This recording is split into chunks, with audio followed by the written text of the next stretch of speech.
Matt, looking forward to another episode of Talking Sports. How you doing, man? I'm all right. I'm all right. I'm celebrating my grandfather's 80th birthday in Pennsylvania, but I always have time to do the show whenever I'm at, whenever I need to, and I'm really excited to get back into it. The Yankees made an acquisition earlier today, but we'll get into that when we have the time. Yeah, let's talk about MLB first. So the New York Yankees got Jazz Chisholm Jr. from the Miami Marlins. I don't know for whom, but I'll tell you, Jazz Chisholm's not going to be playing in the outfield, though, just because I feel like Alex Verdugo is going to be playing in one of those spots. I think Jazz Chisholm's probably going to play some shortstop for you. Well, third. I think he's probably going to be second base. I think him and Glaber are probably going to be splitting at reps at second base because there have been complaints about Glaber Torres' fielding. There have been some complaints about his bat. And Jazz Chisholm Jr., he's a guy that has had some streaks where he can hit the ball really well. And this Yankees offense needs it. We both know that. I've gone on rants about it. And I would have had a rant prepared had this not happened. But anyway, it's a good acquisition. I think that the prospects that they gave up, one of them being Augustin Ramirez, who's one of their prospect catchers for the Yankees. I mean, that's not really too much of a big a give up. So I think the Yankees are doing a good thing. I just gotta hope that that he propels the Yankees offense because it's been lackluster lately. Yeah, he could provide some speed and a little bit of midfield defense. I could see Glaber moving to third base because of that, just because DJ LeMahieu is probably going to get a utility role off the bench or something like that, or platoon with Ben Rice at first base, because DJ can play some first base for you. Well, DJ LeMahieu has played first base in the past. I mean, I've seen instances where DJ has covered first and Ben Rice would DH. There have been instances where Trent Grisham will play the outfield, where Judge would DH. The problem with the Yankees right now is that the lineup is inconsistent. Nothing is set in stone as far as like batting orders. There's nothing is set in stone as far as position. There's nothing set in stone as far as, consistency on offense. There's nothing set. There's nothing. There's injuries right now to Giancarlo Stanton and Anthony Rizzo. That's why there's inconsistencies there. You're going to get Giancarlo Stanton back. That's going to be some reinforcements for the New York Yankee lineup. It will be, especially considering that the cleanup for the Yankees hasn't been too great this season. I mean, Giancarlo Stanton does give you a little bit of a boost, but as far as Anthony Rizzo goes, I'm going to be honest. I've seen Ben Rice a couple weeks in the league already, and besides the 3 home run game, he hasn't really done anything to wow me. So, but here's the thing: I don't know if Rizzo's going to essentially do any better. That's the thing, because Rizzo was not having a good season before he got hurt. So, first base is a little murky right now, but I think you go with the kid over the veteran. But as far as the Jazz Chisholm thing goes, I mean, I don't know what this does for Glaber long term. Like, if they sign Jazz Chisholm to an extension, I mean, Glaber's up in the air, and he's been up in the air for a while. He's probably not going to stay with the Yankees just because, I feel like the Yankees want to move in a different direction at fielding.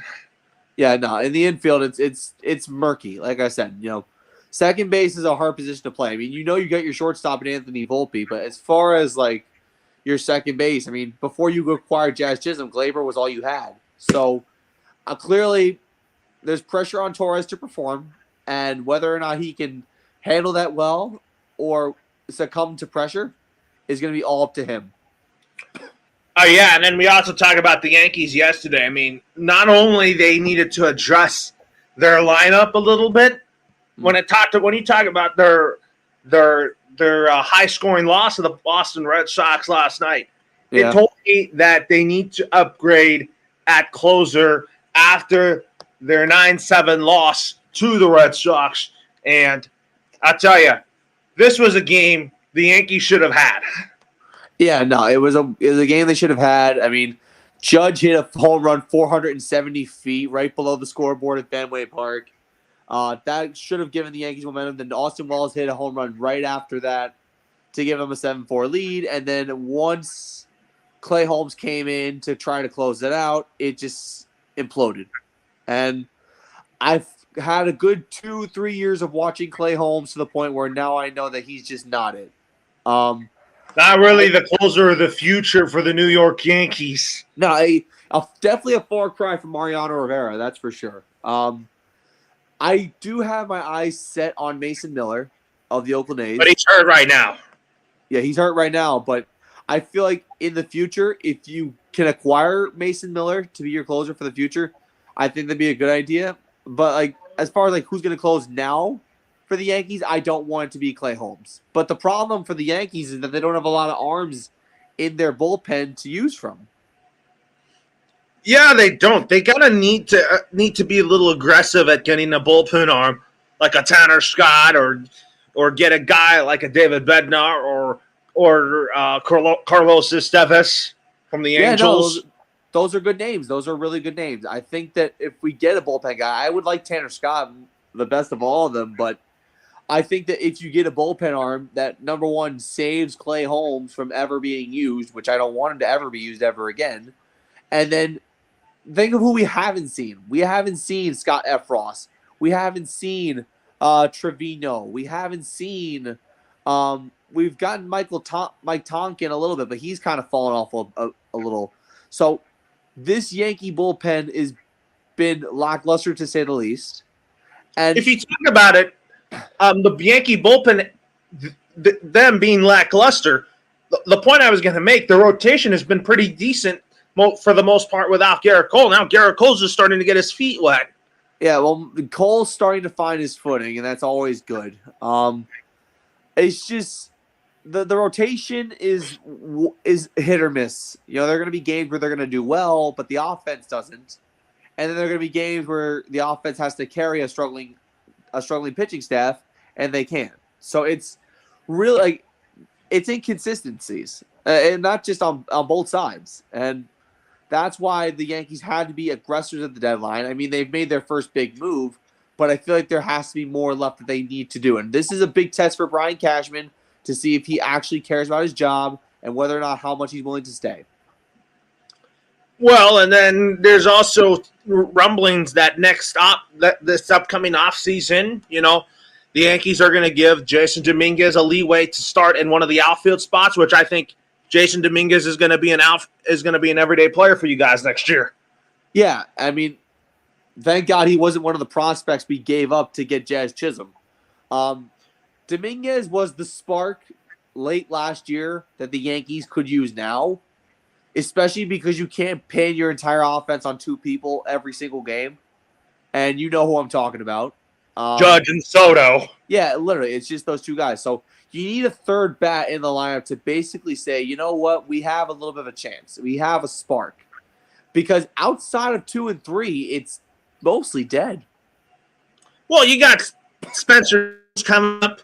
He's going to debut at some point next year. And then Jason Dominguez is probably going to be either a center fielder or a left fielder because I'm not sure if Alex Verdugo is going to stay. No, I'm not confident he's going to stay. He hasn't performed well enough, and he also the Yankees have other acquisitions that they definitely need to focus on, other players that they need to turn their attention to, and Verdugo is not one of them. Yeah, he was just I think Alex Verdugo, when he's right, he has a great game. I mean, the guy plays with a lot of energy, though, and swagger. He does, but his biggest problem is after the Boston Red Sox game where he returned to Fenway the first time, he switched off. Yeah, I mean, we also have to talk about Randy Arozarena going to the Mariners. I wanted the Dodgers to get him. I felt like that he's a guy that could really get his numbers up, a guy that could have been a fan favorite here in Los Angeles. Shohei Ohtani wanted to play with Randy Arozarena, but he's on a Mariners team that is struggling offensively, and I think that now that he's away, now that he's out of Tampa Bay, Randy Arozarena could provide a spark on that offense. Well, the Mariners definitely need a spark. I sent you that image of their stats. You know, if we had a chance to pull it up, I mean it's a tale of two sides. Look, the thing is, the Mariners have a great rotation, but they just don't have a really good offense. Like Julio Rodriguez has cooled off this year. I feel like that if Julio Rodriguez can be that 40, 45 homer guy, the Mariners are in good shape offensively. Yeah, but the problem is he hasn't been 40, 45 home runs this season. And Julio's batting 265. The rest of the team around him is batting just under 200.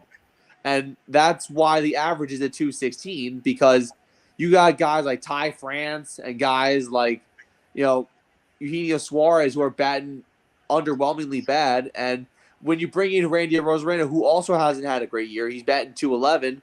He can still give you a spark offensively with the home run ball. I mean, he's known for his power. So I feel like that could be a good thing for the Mariners, but this is a team that should be in first place in the AL West right now, and they let a 10-game lead go just because their offense is so poor. So they knew what they had to do, and they got the guy they needed to help give them an offensive spark. You're absolutely right. And Randy Arozarena is really good in the playoffs. He has that opportunity to play in the playoffs every year now with the Seattle Mariners, because he only had that 1 year in Tampa in 2020 in the COVID World Series against the Dodgers. Yeah. He was good. He was ALCS MVP in 21, Rookie of the Year with the Rays. I just knew that when the Rays traded Tyler Glasnow, I knew the Rays were selling their team away. But their only good piece on the Rays that still's yet to play is Shane McClanahan. And I'm like, when are we going to see him? Because, the Rays have a talented team, but Yanni Diaz and Isaac Paredes are going to be dealt, and the Rays are going to be left for nothing. Well, I mentioned this before we went on the air. The Rays were going to be sellers. They also got rid of Zach Eflin as well. The Orioles acquired Zach Eflin. So they didn't have to give up much for him. And they didn't give up much for him. I mean, the Rays were literally just sitting there saying, you know what? Take our good guys. We don't want them. We're done this year. We're not going anywhere. So the Rays, I think, have basically tapped out, if that makes any sense. They tapped out, and now we're just going to have to see, what the aftermath will be for the Rays. I don't think we're going to see Shane McClanahan this year, because I think it's more important that he gets healthy and doesn't re-aggravate his injury. So, and plus I said before, the Rays are not going anywhere. So why bring your star ace back when you have nothing to play for? At least now. Yeah, and then you talk about the Orioles. Then they also Orioles traded Austin Hayes for Sir Anthony Dominguez. That was kind of a trade swap, whatchamacallit. This was not really anything big, but what the Phillies are getting in Austin Hayes is a guy that can play left field, get pressure off of Schwarber playing defense, and the Phillies got a really good defensive outfielder. They do. I mean, this is a trade between two really good teams that we're probably going to see face off in the postseason, if anything. And I think that, the Orioles are on a good path as it is. I mean, they are trailing the Padres right now. Actually, the Orioles haven't really been amazing, so they probably thought that they could sneak away a better player for what they have. But Baltimore is still a very good team. They're in really good position right now. And I think they're just trying to figure out what risks can we take to improve our team versus trying to fix a weakness. That's what they're trying to do. Yeah, they're a team that's not going to blow up their farm system. They're definitely going to try to be active at the trade deadline. But, I mean, Turek Skubal is on their radar, but they have to give up guys like Jackson Holliday or Kobe Mayo. I don't think the Orioles would do that, because I think Kobe Mayo is going to eventually be a starter at some point for the O's. Jackson Holliday, if he gets his stuff right, I think he can be an effective hitter in that lineup. Yeah, I mean, listen, Tariq Skubal is having a phenomenal season for the Detroit Tigers. I want to see him play for a contender, but the Tigers are trying to nail somebody and take away all their farm system and all their valuable assets for Tariq Skubal, because the Tigers, I thought, were trying to be a playoff team this year. That's not happening. But Skubal, if he were to go somewhere, someone would have to give up an arm and a leg to get him, and I don't think anyone's dumb enough to do that. Yeah, as for the Dodgers, who I want now, I still hope we get Jack Flaherty, because Jack Flaherty's having a phenomenal year, and I think Jack Flaherty's a guy that could give the Dodgers some length in the rotation and and give the bullpen a much-needed rest because the Dodgers bullpen hasn't been that great lately. Yeah. But getting a guy like Jack Flaherty would give the rotation a lot of length. And one of the things that I've said before, in the playoffs, pitching matters more than anything. I know offense is key, but pitching is massive in the postseason. And you have to learn how to close out games. And I've watched a couple Dodger games. I've seen what's happened. The Dodgers have struggled with the bullpen. And I feel like if they get a bullpen guy, you can never have too many arms. I mean, that's just the way it is. But if you acquire Jack Flaherty, you're going to have to make some room for your postseason roster because it looks like the Dodgers are going to win the AL West, NL West running away. So you got to have to prepare for what you're going to do for the postseason. And I think the Dodgers want options. They do. And Jack Flaherty, I think, is on their radar. But I also think Tanner Scott should be on their radar, too. Yeah, like I said, Tanner Scott's going to be on a lot of people's radar. Especially if you're a playoff caliber team and you think you're going to try and make a postseason run. You need a bullpen arm, and you can, like I said, you can never have too many. So Tanner Scott, Jack Flaherty, there's a bunch of really good relievers out there that a lot of people would like to have. I know I mentioned Mason Miller, but I think when he comes back, I think he's probably going to be on a different team. I don't think the Oakland A's are going to hold him hostage for when they go to Sacramento, and I think that's going to be a hot take for me for today. Absolutely. And then I also want to ask you this question. This is our trade deadline question of the day. It's with the Chicago White Sox. Do you think Luis Robert and Garrett Crochet get traded to the Dodgers or the Phillies?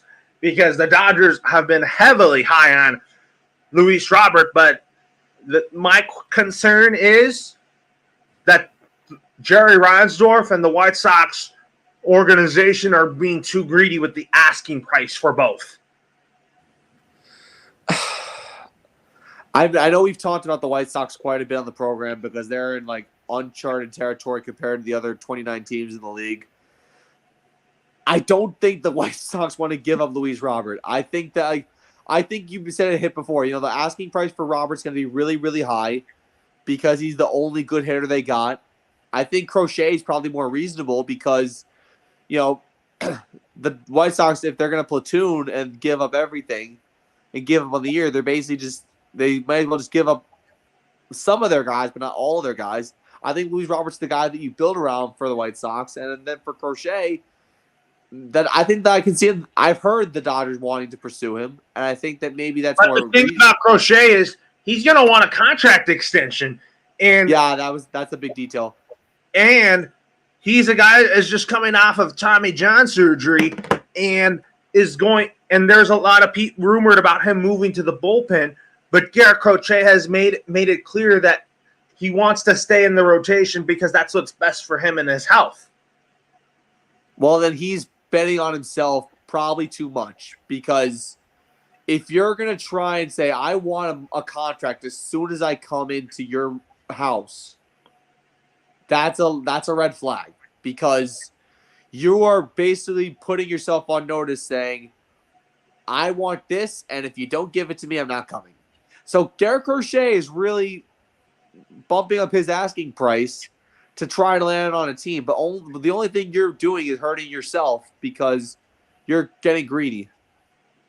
Yeah, I think Garrett Crochet is getting really greedy too, but I'm looking at this White Sox roster. Tommy Pham is also rumored to be on the trade block, but Tommy Pham is only 36, and I think Tommy Pham is going to be good for a contending team. But talking about the ownership of the White Sox, they don't want to – I don't think any team that's trying to ask for their players wants to do business with the Chicago White Sox. You're right. And the reason why is because they don't want to do business with the White Sox because the White Sox are going to try and steal from other teams' farm systems. And I've called in the Island of Misfit Toys before, and I'm going to stick to that because unfortunately for the White Sox, they're in a land of irrelevancy. They have no place being anywhere where they don't even have 30 wins on the year right now. I feel like Pedro Grifol is going to get fired at the end of the season, and I think that managerial opening is going to be less attractive.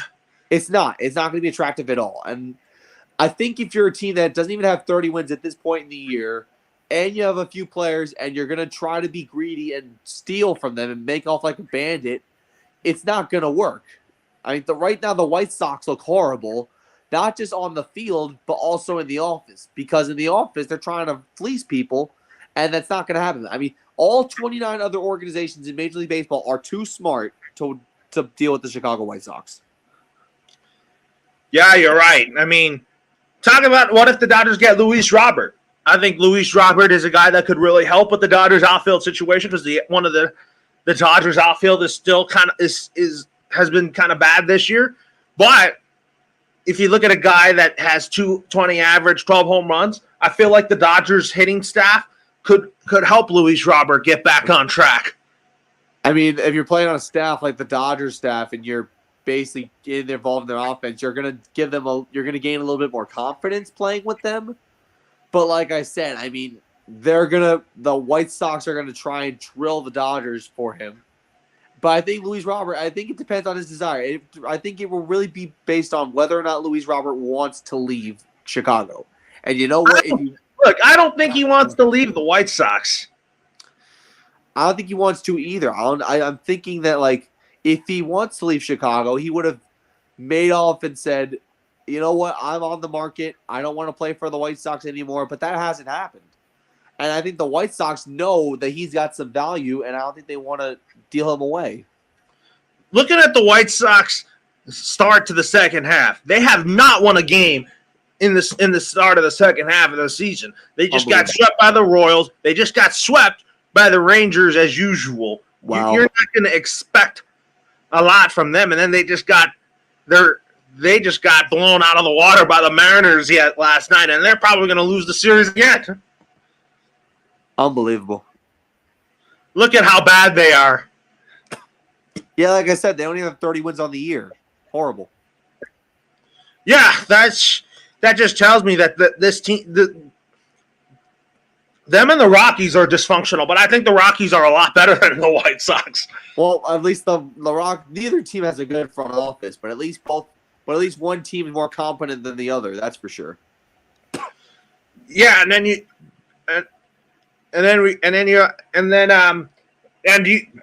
you saying that Robert is probably going to get moved at the deadline? I don't believe so. Or Crochet? Crochet maybe, but I think the contract situation of wanting to get extended once he signs with another team after getting traded, I think that might hurt him. But maybe he gets someone to bite. Talk about the Jays with Bichette and Guerrero Jr. I mean, the Jays front office has repeatedly gotten them off the trade market just because they want to try to extend both those guys. Yeah. And they're not going to trade anybody that is still under team control. They're trading players that are basically on expiring contracts. What are your thoughts on the situation with the Jays? They were supposed to be really good this year, but they've been a huge disappointment. I mean, you put it right there. They've been a disappointment. I mean, they were the baby Blue Jays a few years ago, and you had Bichette and Guerrero carrying you to victory, but you also had guys like Teoscar Hernandez. You had George Springer. You had so many good contributing players around this team, and the window has officially closed for the Blue Jays. I think this is just a sign that John Schneider could potentially get fired. They should fire Ross Atkins, too. He hasn't done a great job with this. I think the Blue Jays are probably going to clean up this year if they finish in last place in the AL East because they got shut out 12-0 by the Rays recently. They really are off track. And like I said, I mean, you got Bo Bichette in his prime, you have Vlad Guerrero Jr. in his prime, and you haven't done anything with them in the last 3 to 4 years. It's been disappointing. You're right. It has been disappointing for the Jays, and I think they should be. I think one of them should be trade candidates, but I feel like the Jays are going to try to extend Vladdy Jr. just because Vladdy Jr. is like the face of the franchise of the Jays. And I think, you know what, at season's end, if they don't make a move and they don't let Bichette go, I feel like Bichette's probably going to be leaving the Jays in the offseason because I think they're going to be 15 other teams that are going to want Bo Bichette more than anybody. Are Because you saying that the Jays have to choose between Guerrero and Bichette on who stays and who goes? I mean, I don't think they can keep both financially, so I think you'd have to extend one, and I think Vlad Guerrero is the one to do it. But like I said, if Bichette is on the market, I think half the league's going to try and go for him. Yeah, and then there was rumors about if Vlad Guerrero Jr. was to be traded. I was heard that the Houston Astros are one of the possibilities, and I'm like, I think he would be great on the Houston Astros. He's in a lineup with Jose Altuve, Alex Bregman, Jordan, Kyle Tucker. When you get him healthy, that lineup is still scary. It is still scary. I think Guerrero would fit in really well. My thing is like if the Astros do acquire Vlad Guerrero Jr., they need a first baseman in the worst possible way. Well, there you go. You got to give the Astros praise that they started out so bad. You and I were like, you know what? You got to be patient with them, and we were patient with the Houston Astros. Yeah, no, I mean, listen, they're in first place now after a sluggish start to the season. They were the fourth worst record in baseball, and they made a 10-game lead in the division disappear for the Mariners. I mean, that just tells you that this team is very resilient. And they're in third place in the American League now because of the division races. I mean, obviously, Baltimore and Cleveland are far and away better than the Astros are right now. But if I had to guess, I mean, if you give Vlad Guerrero Jr. to come to the Astros, I think you're set for a couple more years of dominance if you're Houston. Well, you got Josh Hader.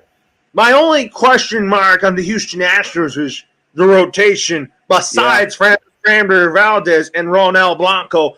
There's Justin Verlander's hurt. I'm not sure when he comes back. And then Lance McCullers Jr., that guy cannot stay healthy. And then they lost Christian Javier as well. That's just I like these rotation arms on the Astros when they're healthy. Like Framber is good. If Lance McCullers stays healthy, he has great stuff.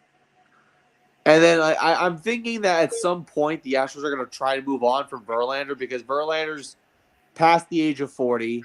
He's already got he's already had a couple arm injuries. I mean, the Mets tried to make a long-term extension with him, and that didn't work out. He went straight back to the Astros. I think that, like, if you're the Houston, you're going to try and work on your rotation in the following offseason just because that the uncertainty of the rotation this year. Well, I'll tell you, there's other names to watch in the trade deadline. Well, let's go to the San Francisco Giants. They just put Blake Snell and Alex Cobb on the trade market. Do you think Blake Snell is likely going to get dealt from the Giants? Because the reason why I asked that is because him, Matt Chapman, are going to be pieces that I think are going to get moved because the Giants they're a team that is just not there with the Dodgers or the Padres or the Arizona Diamondbacks. Yeah, the Giants, it's been underwhelming to say the least. Blake Snell is probably going to be a name that a lot of people are going to target. I think that Blake Snell is going to be a valuable asset to a playoff contending team because we've seen him play well in the postseason for the Rays. You know what I think? Blake Snell to the Dodgers, because I think Blake Snell to the Dodgers would be a nice ring to it, just because Blake Snell, the Dodgers are. I feel like Dodger fans are sick of seeing Blake Snell on the opposing team facing him because Blake Snell has the Dodgers number when he goes up against them. But I feel like Dodger fans would want to have Blake Snell on their team. I mean, maybe it'd be kind of ironic actually if Blake Snell were to go to the Dodgers, but like I said, I think the Dodgers are kind of cool with where they're at right now. Although, like I said, you can never have too many arms. If they do acquire Blake Snell, that'd be kind of good for the postseason rotation, especially because their rotation has been hit with injuries as well in LA. So I think it would be cool for them. I mean, I've said it before, the Dodgers are like the evil empire in Major League Baseball now. They got all this money and they got the good front office to make any moves that they want. Oh yeah, and then and as for the Giants, I kind of think, they got an 11-4 win over the Rockies yesterday. And I also think, and then the Giants are also playing the A's, for crying out loud, because the A's are just not good. So right. And then they just had a hard time with the Dodgers this past week. Yeah, I mean, it's weird to see. I mean, and you have the Padres, who are playing better baseball now than they have earlier in the year. Like right now, the Dodgers need to close the season out strong, but they also need players that can help them in the playoffs right now. Because we've known over the last few years, the Dodgers' biggest Achilles heel is performing in the playoffs. Do you think Matt Chapman should get traded too? I mean, I don't see why not. I mean, like I said, the Giants are they're not going anywhere this year. They're going to be 500 at best. Then we also talk about the Cubs. I mean, Ian Happ, Cody Bellinger, those guys could be traded, but you know what? The Cubbies could still do something here. I mean, the Cubbies they're just not relevant right now. I mean, the Cubs have some work to do if they're going to get back in the playoff hunt. I mean, if you're like the Pittsburgh Pirates and you're only one game out of the playoffs, you're in like the driver's seat to maybe make a move and try to push yourself to get into those 3 wild card spots. But the Cubs have some work to do. They haven't really played up to Craig Counsell's status, what the reputation that he wants. I'm very concerned that we might have seen the end for a couple players. I think that the Cubs had this magical 2016 season where they finally won a World Series, but you look at the players they got now, they came so close to making the playoffs last year, but they shot themselves in the foot. This year, it's a little bit of a different story. Now they got to scratch and claw a little bit to get to where they need to be. I wouldn't be surprised if the Cubs are in an attracting market next season, but as far as this season goes, they had too much on their plate. Then you talk about a team that I think is going to still be active buyers in the Atlanta Braves, but you know what? You got to feel for them just because it's been a cursed season for the Braves due to injuries like Albies, Acuna, but they got Riley back to help. But you know what? Do you think the Braves collapse here, or they're too good to collapse? I would originally say they're too good to collapse, but they went from the top wild card spot to almost missing the playoffs. They're in a tie for the second wild card spot, and the Metsies of all teams are giving them a run for their money to try and get the top wild card spot. The Mets are a different story. I can't believe what's happened with them. But the Braves, on the other hand, I mean, you mentioned it before, it's been a rough season. They lost Spencer Strider, they lost Ozzie Albies, they lost Ronald Acuna Jr., they lost all their stars, and I feel like those injuries are starting to pile up, and so are the losses. So I think the Braves will still make the playoffs in the end, but I think it's going to be really, really critical for them to at least finish strong. And I think, hold on, I think they just got Whit Merrifield. Yeah, I just got breaking news. Oh, what is it? The New York Yankees have acquired Rays closer Pete Fairbanks. Oh, we got to talk about that. Oh, my God. When we talked about the Yankees needing a closer, this is what they needed. Yep. You must be happy now, since now the Yankees are setting up for themselves for a good ending here. Yeah, okay. So this is, like I said, this just came in. Pete Fairbanks to the Yankees, for those of you who are unaware. First off, this is a really good closer. They had to replace Clay Holmes. I think what happened last night was, and if you didn't watch the Yankee game, Clay Holmes gave up a 7-6 lead in the bottom of the 8th inning. And I think that may have been the last straw. And Brian Cashman did not mess around. He got a closer.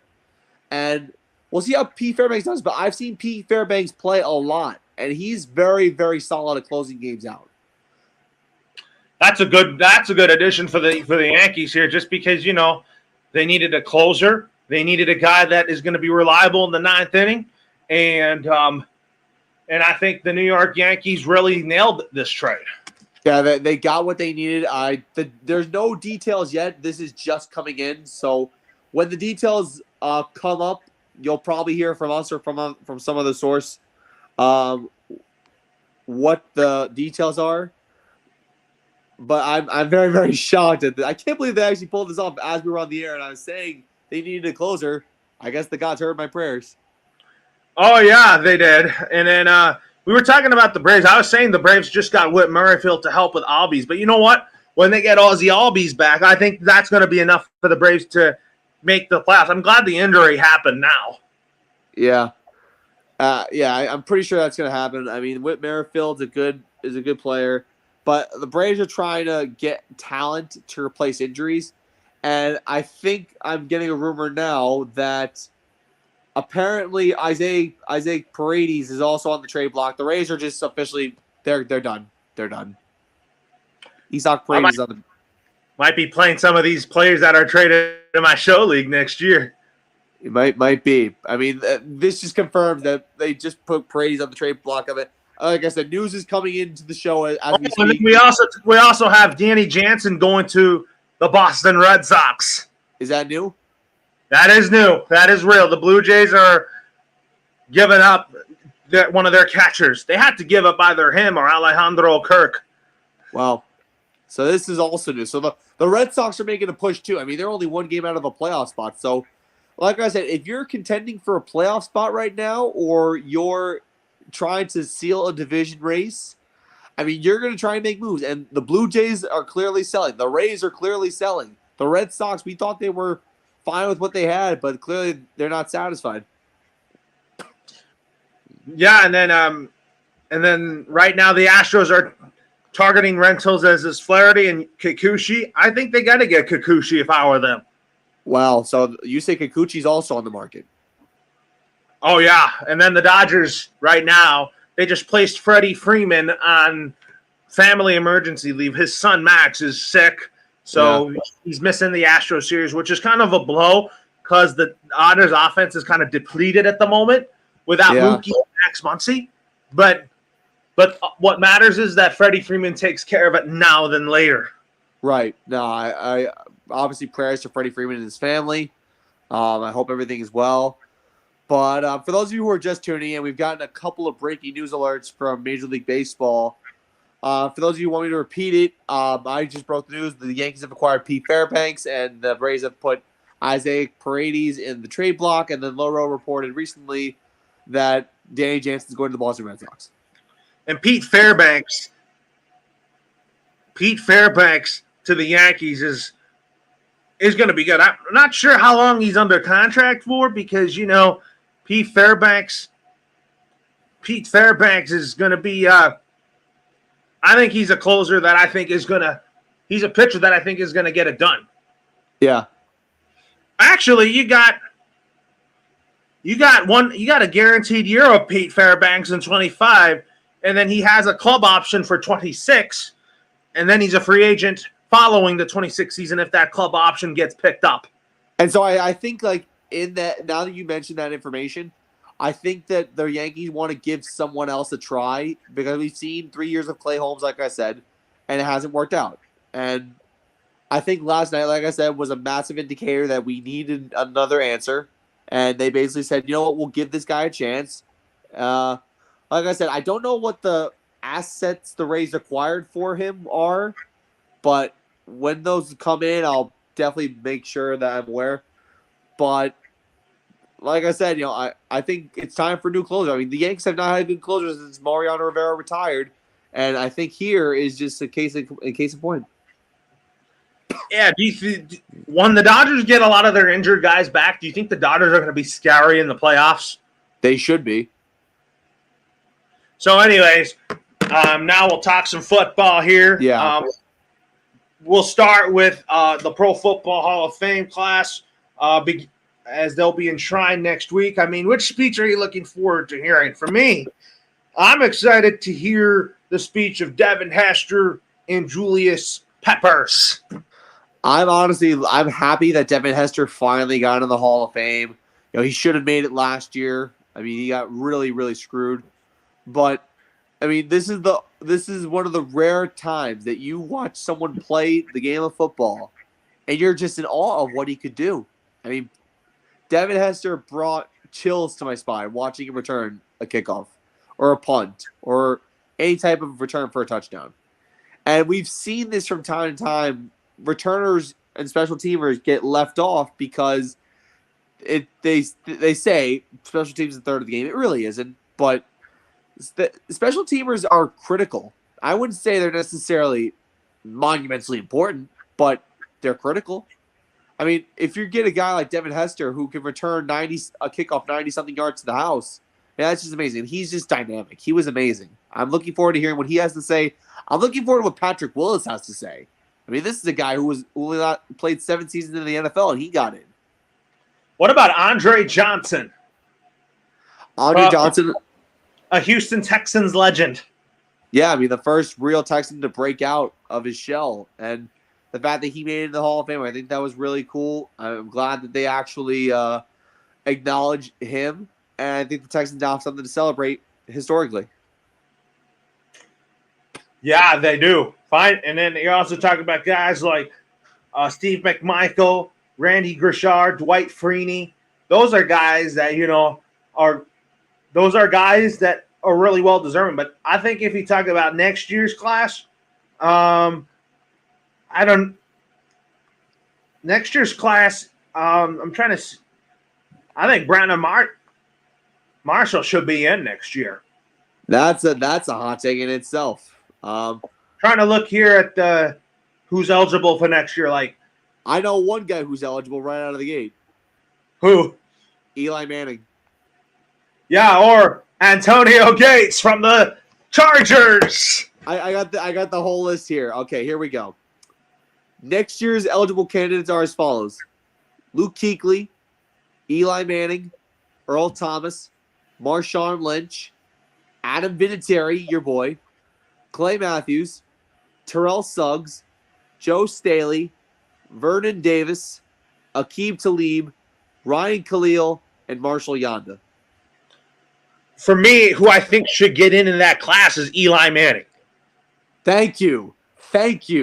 You're one of the few people who actually agree with me on that one. A lot of people say Eli Manning is not a Hall of Famer. He is a Hall of Famer because he beat my boy Tom Brady twice in the Super Bowl. Yep. Once when they were undefeated, and then once in 2011 to just solidify his status. But I'm looking at this. I'm looking at the people who are eligible here. Obviously, Eli Manning is the one that sticks out the most. What do you think of a guy like Adam Vinatieri? I know we talked about special teamers being mostly excluded from the Hall of Fame. What are your thoughts on him? Well, Adam Vinatieri was part of the Patriots dynasty. I mean, he was the one that kicked 2 game-winning field goals to help the Patriots win their first 2 Super Bowls. I mean, I think like we're starting to see kickers finally get a little bit of leeway now for the Hall of Fame. So I wouldn't be shocked if he's absolutely under consideration. I mean, he was a phenomenal kicker apart from the Super Bowls. I mean, he really has been. He really was. But a couple other guys. I think Terrell Suggs is going to be an interesting one to look at. He was part of that Bullies of Baltimore defense with Ray Lewis. Yeah, he was phenomenal. And then also, I like Marshawn Lynch a lot. I think. Beast mode. I'm not here. I'm here so I won't get fined. One of the best quotes I have seen in Super Bowl history. Oh, it's amazing. It's amazing. What I know we saw Patrick Willis get into the Hall of Fame after playing 7 years, but another person who played 7 years and is going to be eligible, Luke Kuechly's on the list. Do you think he did enough? Oh, he did enough for the Carolina Panthers. He was their backbone of that defense. Yeah, absolutely. But I think the thing is, like, I think longevity is not really much of a concern anymore. I feel like if you've played at a high level for a good period of time, you're automatically in consideration and you automatically have a chance. And then I mentioned defensive players. Earl Thomas is also on the list of eligible players next year. I mean, Earl was part of the Legion of Boom with Richard Sherman and Cam Chancellor, rather. So, Cam Chancellor, that Legion of Boom defense was always was a special time for the Seattle Seahawks, but, it's going to be great. But no need to talk about the Pro Football Hall of Fame game just because that's going to be just a for fun exhibition game. Uh-huh. But training camp is here, so we got to start with quarterback competitions from each team. We'll start with the Vikings. I mean, it's J.J. McCarthy versus Sam Darnold. I mean, Sam Darnold right now is the heavy favorite to be the starter for the Vikings, but I'm going to put it this way. I don't think Sam Darnold is going to start in week 1. I think Sam Darnold has had his fun in the sun, and I think it's really kind of time for the Vikings to go with the young gun here. J.J. McCarthy is their future. I mean, he's going to succeed Kirk Cousins, but the Minnesota Vikings, I think, starting J.J. McCarthy is going to be a jump start to their offense and what Kevin O'Connell is going to want to game plan for with him under center. Yeah. So that's why I think J.J. McCarthy wins that competition over Sam Darnold. Yeah, like I said, I know it's a veteran versus rookie kind of thing, but most of the time the rookie wins the competition anyway just because they bring more to the table. Next up, we talk about the quarterback competition in Denver. I really think there's no competition in that because I'm hearing Bo Nix is likely has the leeway for that job. And we've said it all along. Bo Nix is locked in for that starting job in the Mile High City. He's got one of his teammates on the receiving core.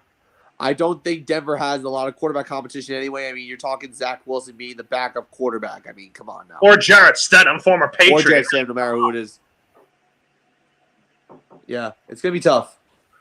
So I think we know we're going to see McCarthy and Bo Nix week 1. We already know Caleb Williams and Jaden Daniels are going to be starting. Yeah, it's going to be – I mean, Jaden Daniels, he's probably going to be cruising to starting anyway. I think it's because of the fact that he I think it's the fact that Jaden Daniels is actually – there's not a lot of competition in Denver. In Washington, excuse me. I think it's mostly because of the fact that he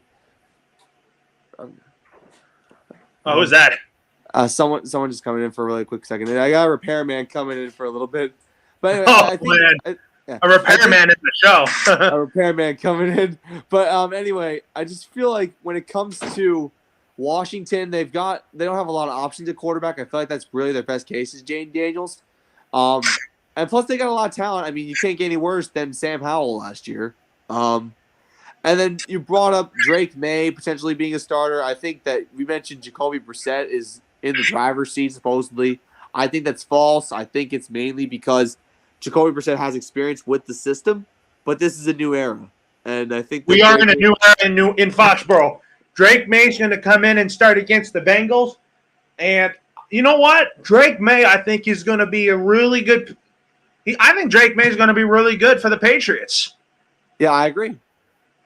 And then Caleb Williams, we already know that he was already named the starter. And, I think Caleb Williams is gonna have a lot of leeway with the Bears because, I think Caleb Williams has the offense and there's been a lot of buzz that Matt Eberflus has gotten votes and the betting favorite to be coach of the year.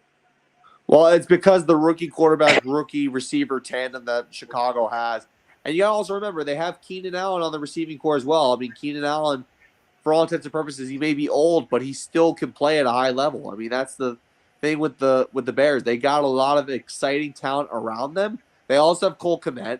Their defense has improved. I feel like the Bears, I mentioned before, they have a chance to be a playoff team this year. They have a chance. Will they make the playoffs? Probably not, but at least if they can show that they've dramatically improved from last year or 2 years before, then they sweet. So they're going to have a shot. Yeah, I think they have a shot. So, and then we talk about Deshaun Watson, first training camp back since the shoulder injury.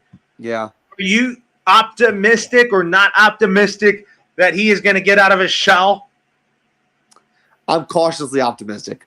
I know what he brings to the table. I've seen him play lights out, but I think those days are long gone. I mean, that's the problem. I mean, 2020 Deshaun Watson, 2019 Deshaun Watson, like those days, like they were wasted, but now I don't think we're going to get those same years again. I know the Browns on paper have better talent than the Texans did back in those days, but I feel like Deshaun Watson is getting older. He's missing more time.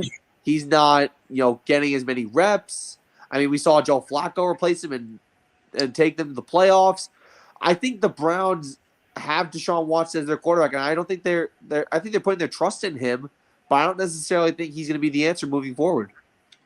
Well, we got to talk about some contract extension here. My guy from the Miami Dolphins, Tua Tagovailoa, just got a 4-year contract extension. He didn't get paid a lot. He's not the highest paid quarterback like Joe Burrow, but you know what? I knew that this was coming, and I knew Tua is the man of the future for the Miami Dolphins. Yeah, and I think the Dolphins are content paying him. I mean, even though he's battled some injuries and some concussion problems, I feel like the thing with Tua is the fact that when he's healthy, he's on. And when he's on, it's dangerous for any defense to go up against. I think he's the best option right now. I anticipate Tua Tagovailoa having a massive season this year. I anticipate that. I mean, every time I watch the Miami Dolphins play, I just love watching their offense. Yeah, I mean, their offense is great. I mean, Mike McDaniel is the perfect coach for that kind of offense. And they also have the fastest receiver in the NFL. I mean, the one thing you got to keep in mind, though, if you're Miami, you're locking up Tua for 4 years, but you're not going to have Tyreek Hill for 4 years. Well, that's the thing here, because once Tyreek Hill's contract is up and when he calls it a career, Jalen Waddle, I think, is going to get paid next. Well, that makes sense then, if that's the case. Because Waddle has shown flashes of what he can do. I think Jalen Waddle's their number one guy in Miami as soon as Tyreek Hill retires, but they also got Odell Beckham Jr., but Odell Beckham Jr. is perfect for that Mike McDaniel offense. Well, Odell Beckham Jr. is not going to last too much longer either. I mean, he's way past where he used to be. But I think with Odell, if you're looking to at least be a number 3 receiver or a guy in the slot, that's the best thing for him at this point. Yeah, you're right about that. I mean, the Miami Dolphins have a very good offense on paper, and you talk about Tua Tagovailoa being the centerpiece of that offense. I told you many times, the reason why I didn't see Tua leaving Miami, Mike McDaniel loves Tua Tagovailoa. Yeah, absolutely, he does. The personalities match. It's because they're kind of like brothers. Yeah, Tua and Mike McDaniel. I think they're a good quarterback head coach combo down in South Florida. Absolutely. And then another contract that I knew that had to be done. Yep. Jordan Love getting an extension. I mean, Brian Gutekunst said that he wasn't going to go to training camp without getting a contract. But you know what? The Packers showed that Jordan Love is their guy. Here's the one thing I'm going to say about this. I like Jordan Love as a player. I think he had a great second half of the year last year. He played phenomenal against the Cowboys in the playoff game.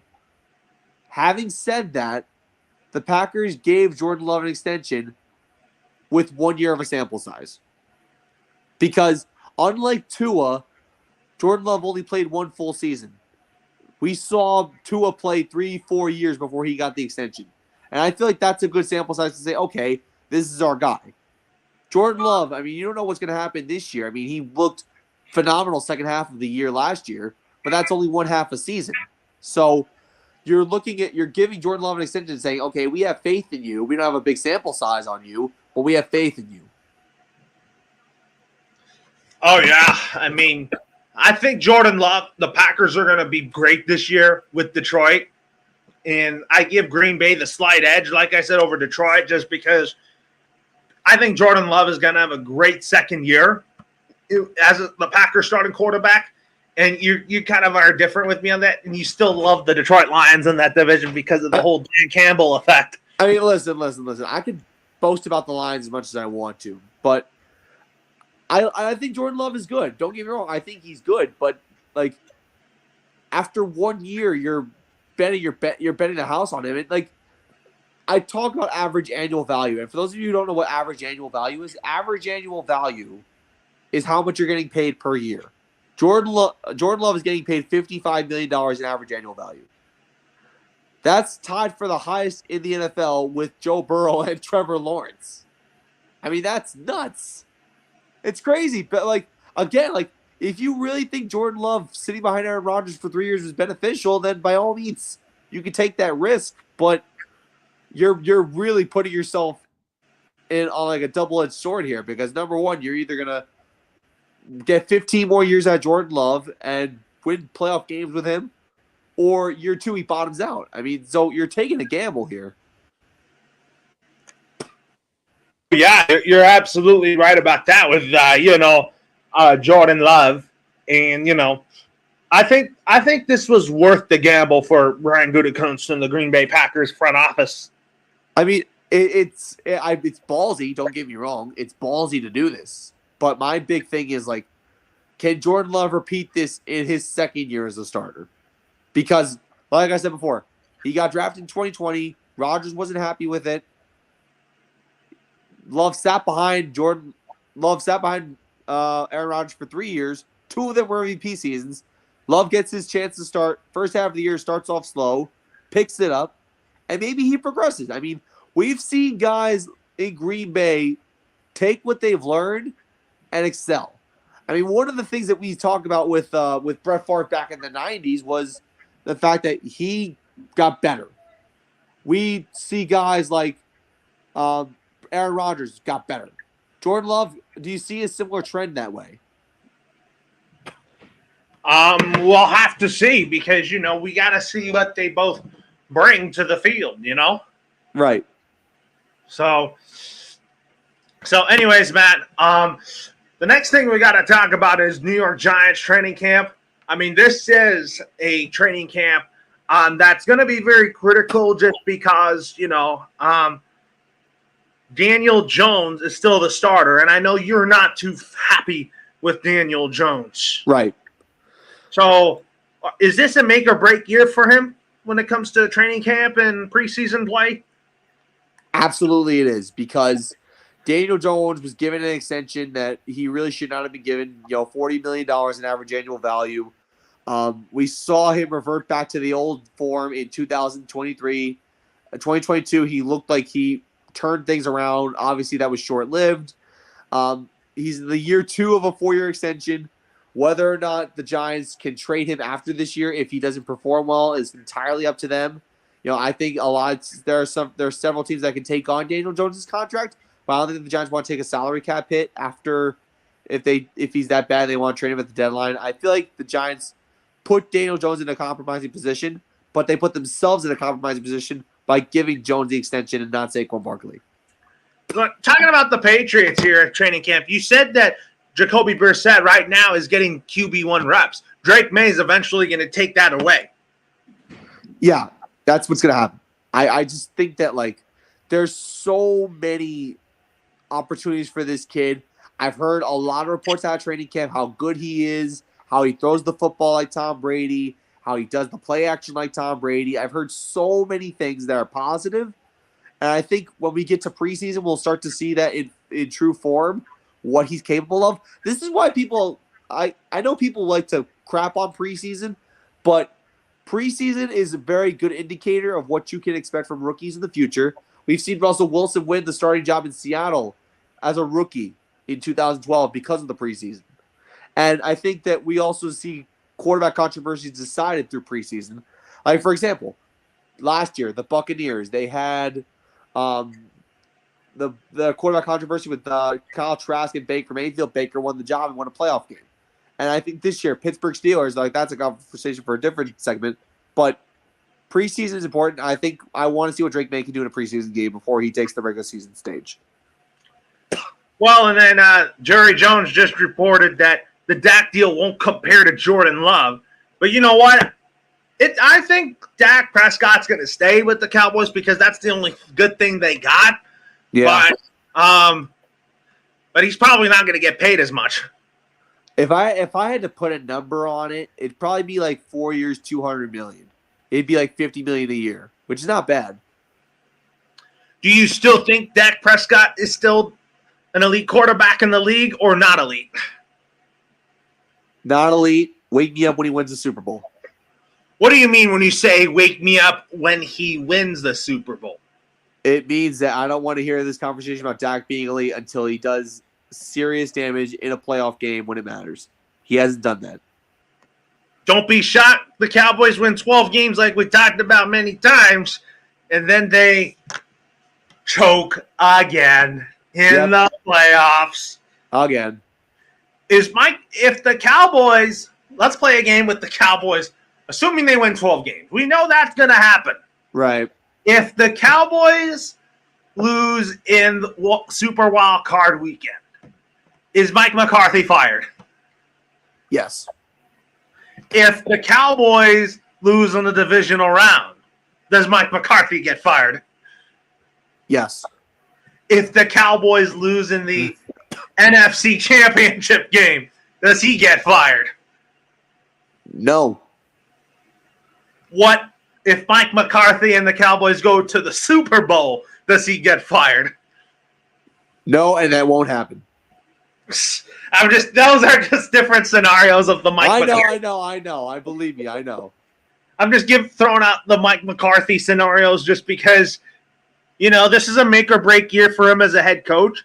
Right. And I'm predicting that Mike McCarthy gets fired as Cowboys head coach. And you know who I think is going to coach the Cowboys? Bill Belichick. Yep. That's who I want to coach the Cowboys. The reason why I want that is because Bill Belichick can relate to Jerry Jones. Yeah, I mean, these are two men who have been in the league for a really long time. Belichick is a future Hall of Famer. I'm shocked that he didn't get a head coaching job this year. He was supposed to get the job in Atlanta, but I guess Robert Kraft destroyed that opportunity for him. But Belichick is going to get something next year. I feel like even though the coaching cycle is not going to be massive this year, there are only two coaches, maybe even three, that are on the hot seat this year. But I feel like if it's the Cowboys and Jets who are on the hot seat right now with their coaches, Belichick's going to get one of those job openings for sure. I don't see it being the Jets because it'll be weird for me to see him, what you about to call this? Go back to the Jets after he turned them down after 1 hour of coaching? Yes. And also to face the Patriots twice a year. Yeah, that'd be awkward. I wouldn't want to see that. I want to see him coach the Cowboys because that's going to be his best shot to get to John Shula's record. Right, that's true. He's within striking distance. And I think him and Dak Prescott will be a match made in heaven. Yeah, I mean, listen, I know you've kind of criticized Bill Belichick the way he handled the Mac Jones situation, but it kind of goes both ways with him in front office. I mean, Belichick didn't handle Mac Jones too well, but you know what? Neither did the front office. I feel like the clashing between them. I feel like Bill Belichick, if he were to come back into coaching next year, he needs a clean start, and I think Dallas could give him that clean start. I don't think the Giants would dismiss Brian Dable just because he needs his own quarterback now. I mean, yeah, you're right about that, but I think that the thing with Dable is that he turned Daniel Jones around after 1 year, and then he evaporated. So I don't think it's entirely on Dable, but the pressure's on him to perform well this year. No doubt about it. Yeah, anyways, Matt, that's going to do it here. The next time we do this show, Matt, is when we predict week 1. All right, awesome. Anyways, have a good night, everybody. Good night, everybody. I'm also thinking